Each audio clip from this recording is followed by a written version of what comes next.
भीमरपुर गांव के पास एक घना जंगल था। गांव के लोग उस जंगल के पास जाने से डरते थे। कहा जाता था, अपने गांव के पास जो जंगल है ना, हाँ क्या हुआ वहाँ? रात के अंधेरे में कोई भयानक प्राणी घूमता रहता है। अरे बाबा। गांव में इंद्रेश नाम का एक युवक रहता था। वह अपने बड़े भाई की पत्नी मयूरी भाभी का बहुत सम्मान करता था।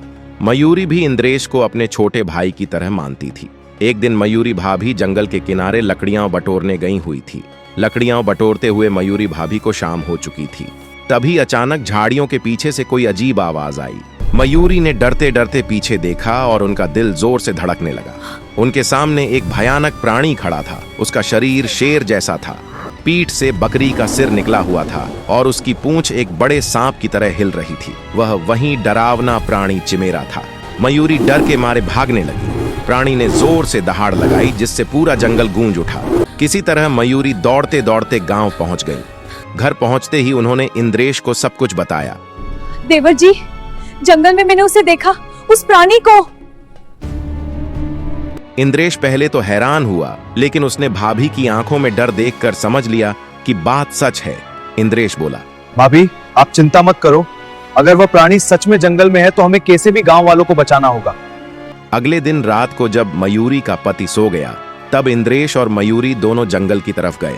उनके साथ एक लालटेन और एक मजबूत भाला था। जंगल में चारों तरफ सन्नाटा था। हवा में पत्तों की सरसराहट सुनाई दे रही थी। अचानक वहीं 3 सिर वाला प्राणी उनके सामने आ गया। शेर वाला सिर दहाड़ रहा था, बकरी वाला सिर अजीब आवाजें निकाल रहा था और सांप की पूंछ हवा में फुफकार रही थी। मयूरी डर गईं, लेकिन इंद्रेश के पीछे खड़ी रहीं। इंद्रेश ने भाला कसकर पकड़ा और बोला, तू हमारे गांव को डराकर नहीं रख सकता। प्राणी तेजी से उनकी तरफ बढ़ा। इंद्रेश ने साहस दिखाते हुए भाला उसकी तरफ फेंका। भाला उसके पास जमीन में धंस गया और प्राणी गुस्से में दहाड़ा। तभी मयूरी को अचानक याद आया कि गांव के बुजुर्ग कहते थे, कुछ प्राणी ऐसे भी होते हैं भाई, जो आग की रोशनी से बहुत डरते हैं। हाँ बिल्कुल सही। मयूरी ने जल्दी से सूखी लकड़ियां इकट्ठा की और लालटेन से आग जला दी। जैसे ही तेज आग की लपटें उठीं, प्राणी थोड़ा पीछे हट गया। इंद्रेश मौका देखकर जोर से चिल्लाया और मशाल उसकी तरफ फेंक दी।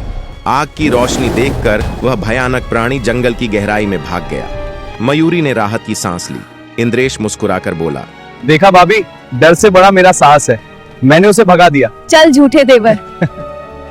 मयूरी ने खुशी के मारे इंद्रेश को कसकर गले लगाया। अगले दिन जब गांव वालों को यह बात पता चली तो सब इंद्रेश और मयूरी की बहादुरी की तारीफ करने लगे। उस दिन के बाद से वह रहस्यमयी प्राणी फिर कभी गांव के पास नहीं आया और इंद्रेश तथा मयूरी भाभी की हिम्मत की कहानी पूरे इलाके में सुनाई जाने लगी। इस कहानी से हमें यह शिक्षा मिलती है कि डर कितना भी बड़ा क्यों ना